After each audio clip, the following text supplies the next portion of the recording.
Hi, this is Scott Garibay, and today we're going to be talking specifically about Andrew Yang and lessons from the Squad. All right. Now, who are the Squad? Okay, so the Squad is really a unique group, right? So it's Ayanna Pressley, a Democrat from Massachusetts. It is Rashid Tlaib, and she is a Democrat from Michigan. It's Ilhan Omar, and she is specifically a Democrat from Minneapolis. Minneapolis. And last, it is AOC, right? Alexandria Ocasio-Cortez, and she, of course, is a Democrat from New York. All right. Now, the Squad is this is the Squad, right? Now, they're all kind of like upstart, young, powerful women in Congress, okay? And what I mean by upstart is like every single one of them is challenging the pay your dues, right? Like I think a lot of the older Congress people are like, you're brand new, maybe you help me write a bill, But AOC is like, boom, here's the Green New Deal, whole thing, right? It's pretty incredible, right? So and all of these women are like, hey, we're here. And we're going to change some things. And we ain't waiting for nothing, right? Right? But what are the lessons for Andrew Yang from the Squad, right? Well, there's a couple of really, really important lessons from the Squad. So one of them is you use social media to create, okay?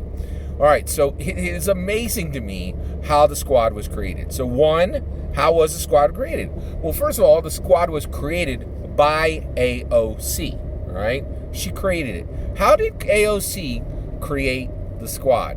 She did it with one picture, one word, one post, right to Instagram, okay?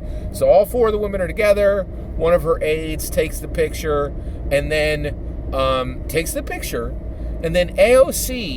takes the picture of these four young, powerful women in the Congress and posts it on her Instagram, and she puts on the bottom #Squad, right? Boom, that's it, right? That's all it took. One picture, one word, one post, right? Straight to Instagram, right? And the media really ran with this. They're like the Squad, right?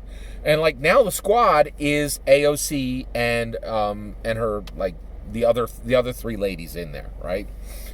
I would like to say minions, right? And the only reason I say that is I really think AOC is going to be a wrecking ball in 2024 when she runs for president. But the reality is I can't call any of those women her minions. They are all independent, strong women, right? And even though AOC, like in my eyes, is 20 feet tall, right? Those other women are just as independent, as intelligent, and as strong, right? I don't know if their verbal flow is as quick, but they are all, none of them are her minions. So, yeah, I'll correct myself there. All right. So, but the Squad, all right. So, lesson number one, you use social media to create, right? And you can use it to guide the media. Just to be clear, I don't think AOC knew what would happen with that post when she put it up, right? I really don't think. And just because she does so many, posts and, it's important, all right? So let's move to lesson number two. Lesson number two, every single social media post has the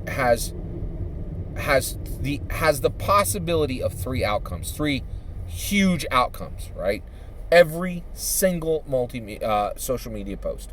It can surge you, right? It absolutely surged AOC, and it surged the rest of the Squad as well, right? It can make you suffer, right? You are going to surge or you are going to suffer, right? And frankly, AOC absolutely suffered, right? She suffered the wrath of Donald Trump, who went hard at the Squad, right?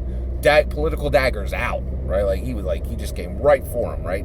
And there was a whole lot of back and forth. Like, you could see a lot of Twitter content on what happened between Donald Trump and the Squad, right? And so she suffered there, right?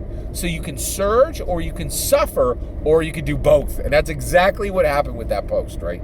So so Andrew Yang needs to be really, really aware that with social media, you will surge, suffer, or both if anything gets traction. Not everything gets traction, but if something gets traction, you're going to surge, you're going to suffer, or you're going to get both. And the value in knowing this is just not being surprised when it happens, right? So I think it's important for him to remember that. So you have these two. The last lesson from the squad, right, is allies, right? So basically, AOC she went and said, okay, check it out. We're all women. We're all brand new to the Congress, right? To the House, right? There are Congress people from the House, right? We're all upstarts. We don't want to wait for nothing. You know, we're not doing a pay your dues kind of thing. We're gonna hit the ground running, right? And she was like, I'm gonna put us all together and I'm gonna make us allies, right? And when she called the squad, she was saying, hey, we have each other's backs, right? Now the reality is, to tell the truth, in my opinion, AOC has a lot to accomplish, right? And frankly, I don't think she should have created the squad, because I think some of the people in the squad, there's a ton of baggage with some of the allies she chose in the squad, right? So if it were me, I would not have done that, right? I'd be like, hey, I'm moving on to the presidency, and I got a lot to accomplish, and frankly, I don't know if I need the baggage that comes with some of the people in the squad, right? But AOC didn't do that, right? And I think there's a huge lesson here for Andrew Yang, right? AOC chose the squad, right? And then she was like, hashtag squad, here's the pic, straight to Instagram, right? And the reality is, then the media was like, squad, these people are a forged unit, right? And the moment that happened, I think AOC was like, you know what? Yes, some of the people in the squad, they come with some baggage. They come with some things that could rub off bad on me, right? But the reality is AOC was like, no, this is personal, and I am a person of integrity. And when I have allies, I will be with them through good and through bad. And AOC never backed away an inch from embracing the people she had allied with, from embracing every single member of the squad and being there with them when they were up and being there with them when they were down, right? So, the reality, so those are the three lessons, right? One, every single post you make can make you surge or suffer, right? Or both. When you ally all the way through. You're there with those people when it's good, and you're there with those people when it's bad. And that is easy to forget when you are a politician, right? And also, the last one is you create with social media, right? So I think, I am a huge fanboy of AOC. I really think she's incredible. The biggest reason I like her is I think her verbal flow is like a rapper. It's incredible. Like when she gets going, man, it's just straight off the dome, man. It's like pen and a pad, and it's just there. Like, it's just so quick, and she's vicious, man. I really, really like AOC, and I really think Andrew Yang should be watching her very, very closely, and he should learn these three important lessons from the squad. What do you think? Do you think I'm right? Do you think AOC is 20 feet tall? Right? Let me know in the comments below if you think I'm right or wrong on this. Please consider liking and subscribing, and have a wonderful, wonderful millennium.